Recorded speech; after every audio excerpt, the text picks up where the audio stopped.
ng bayan, maasahan anumang panahon. Magandang araw po sa ating lahat.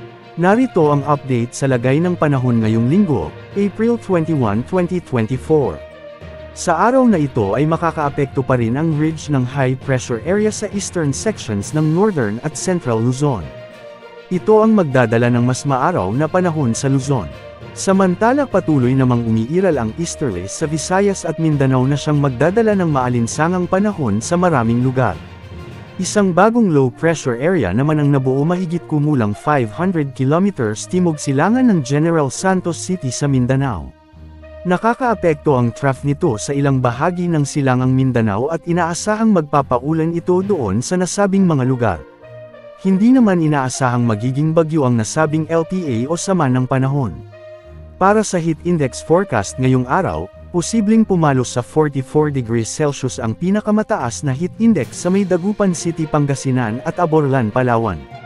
Posible ring umabot sa 43 degrees Celsius sa May Puerto Princesa City, Palawan at Diwan, Eastern Samar. 42 degrees Celsius naman sa Bacnotan, La Union, Apari, Cagayan, Tuguegarao City, Cagayan, Romblon, Iloilo City, Dumangas, Iloilo at Catarman, Northern Samar. Nasa danger level na ang heat index na ito ayon sa kategorya ng Pag-asa kaya pinag-iingat po natin ang lahat sa banta ng heat cramps, heat exhaustion, dehydration at heat stroke. Samantala, ang mga localized thunderstorms naman ay posibleng mabuo sa hapon at gabi sa ilang bahagi ng Luzon at Visayas sa mga susunod na araw, ayon sa Pag-asa. Tuwing nalalapit ang buwan ng Mayo, mas nagiging madalas na rin ng mga biglaang pag-ulan sa hapon at gabi dulot ng mga localized thunderstorms.